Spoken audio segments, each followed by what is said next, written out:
Hello, and welcome to Catholicism in the Car. My name is Parker Zerbal.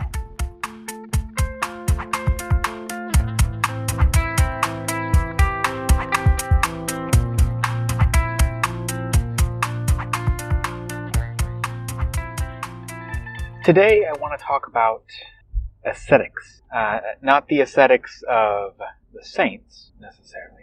Not the ascetics of penance and things of that nature. No, what I mean ascetics as in the philosophy of beauty, the philosophy of what is ascetical in nature to our senses.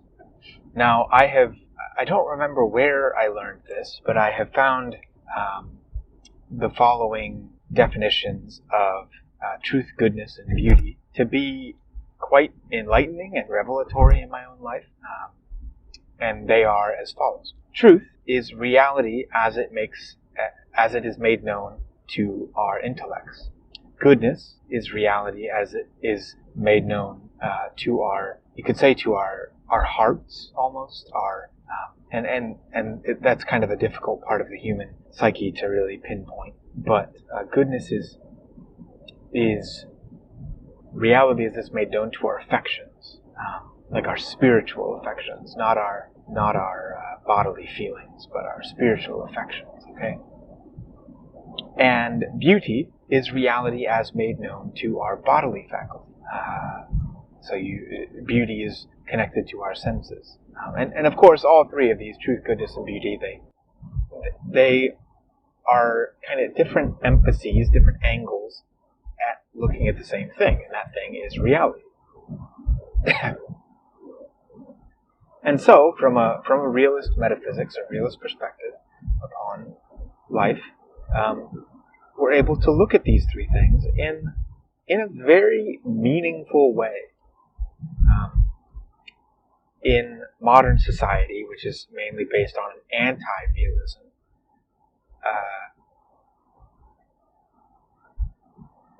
people will generally look upon truth as something subjective or individualistic, which makes sense because the anti-realist paradigm only sees individuals. It cannot perceive, it cannot understand in any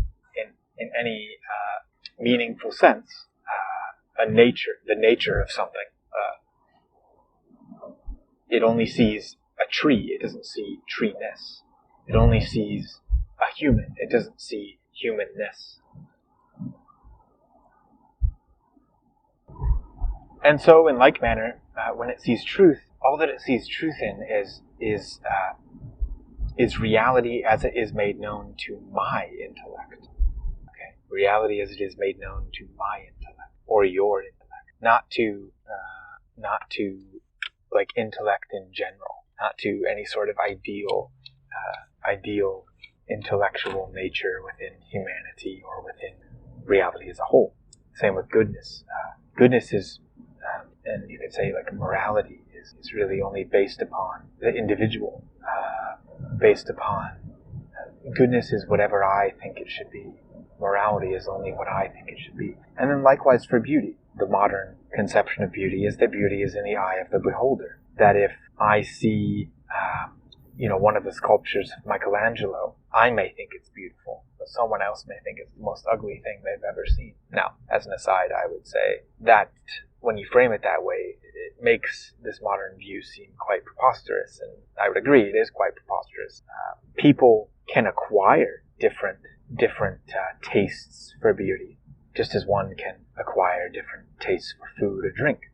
One can say that a modern painting that is just paint splotches on a piece of paper, if one is educated enough, and I say educated in quotes, scare quotes, if one is educated enough in modernist art, one will end up finding that beautiful in a certain sense. But if a child or someone who is not educated within that art looks at it, all that they see is paint splattered on a canvas. It means nothing.